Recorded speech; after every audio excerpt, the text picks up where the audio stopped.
खेतड़ी वन्य अभयारण्य में 1 दर्जन हुआ पैंथर का कुनबा। अरावलियों की पहाड़ियों में मां के साथ घूमते नजर आए 2 छोटे शावक।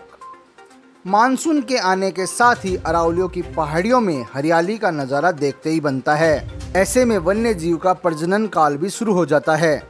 खेतड़ी की पहाड़ियों में बने बसियाल वन्य अभयारण्य में पैंथर का कुनबा बढ़ने लगा है। वन विभाग के अधिकारियों की गणना के अनुसार देखा जाए तो मादा पैंथर ने 2 अलग अलग जगहों पर 2 शावकों को जन्म दिया है, जो अक्सर अपनी मां के साथ घूमते हुए दिखाई देते हैं।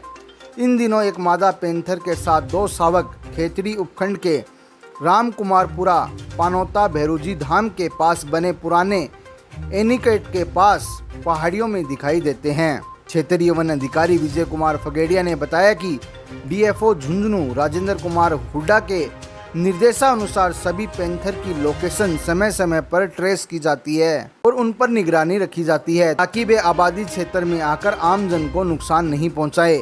रेंजर विजय कुमार ने बताया कि इन दिनों रामकुमारपुरा के पानौता धाम के पास एक पैंथर जोड़े की लोकेशन अपने 2 बच्चों के साथ दिखाई दी है।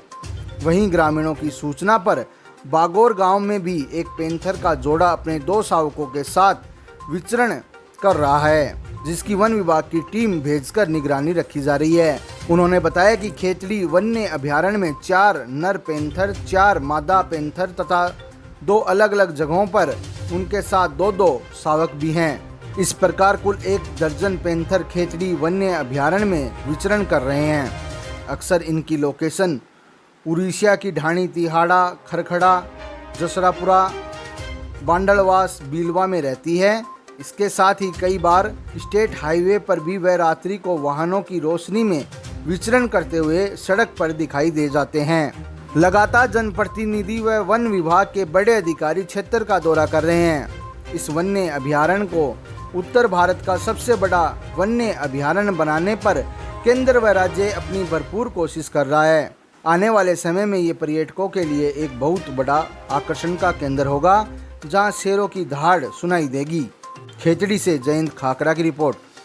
देखो, जिस उद्देश्य के लिए बांसियाल कंजर्वेशन रिजर्व और बागौर कंजर्वेशन रिजर्व को घोषित करवाने का जो मेन उद्देश्य था, ये वन्य जीवों की सुरक्षा और संरक्षण हेतु एक बहुत बढ़िया प्रोजेक्ट तैयार किया गया था, और जिसके चालू होने के पश्चात बांसियाल कंजर्वेशन रिजर्व का प्रोटेक्शन और जिस तरह से वाटर पॉइंट और पानी के स्रोतों का निर्माण किया जा रहा है, उसको देखते हुए आज जो पैंथर्स की संख्या, पैंथर एक पीक उसका जानवर है, उसके बढ़ने के साथ साथ में ये देखा जा रहा है कि उसके सबॉर्डिनेट जितने भी जंगली जानवर हैं, नीलगाय हैं, जरख हैं, हाइना हैं, गीदड़ और अन्य वन्य जीवों की संख्या में काफी बढ़ोतरी हो रही है। और इसको देखते हुए यहाँ पर करीब 1 दर्जन से ज्यादा पैंथर की संख्या हो गई है।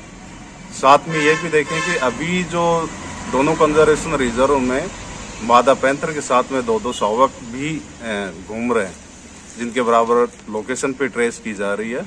और वन क्षेत्र का अच्छा विकास और वो किया जाए। साथ ही गांव वालों और स्टाफ को भी सुरक्षा हेतु बराबर उसको मॉनिटरिंग की जा रही है, और गाँव में जितनी हो सके गाँव बस्तियों में न आ पाए, इसके लिए विशेष जागरूकता भी पैदा की जा रही है, जिससे गाँव में आकर किसानों को या ग्रामवासियों को नुकसान न पहुंचा सके। इस हेतु भी काफी कुछ किया जा रहा। ये जो कंजर्वेशन रिजर्व का था फर्स्ट पार्ट, जिसमें वन्य जीवों का संरक्षण और वो किया जा रहा। अब इसके साथ में दूसरा टूरिज्म का पॉइंट भी सामने आएगा, क्योंकि जब इनकी संख्या बढ़ने लगी तो इसको देखने के लिए आसपास के लोग बाग और दूर दराज के लोग बाग इसको देखने के लिए आएंगे, तो जिससे टूरिज्म की उद्देश्य भी पूरा हो सकेगा। इस हेतु आसपास के गांववासियों को और अन्य जो कारोबारी हैं उनको भी इससे काफी लाभ, अपेक्षित लाभ हो सकेगा। तो भविष्य के लिए एक बहुत अच्छा ये साबित हो रहा है। जिस उद्देश्य को लेकर इसको लाया गया था, वो उद्देश्य धीरे धीरे ये पूरा करता हुआ चल रहा है सर।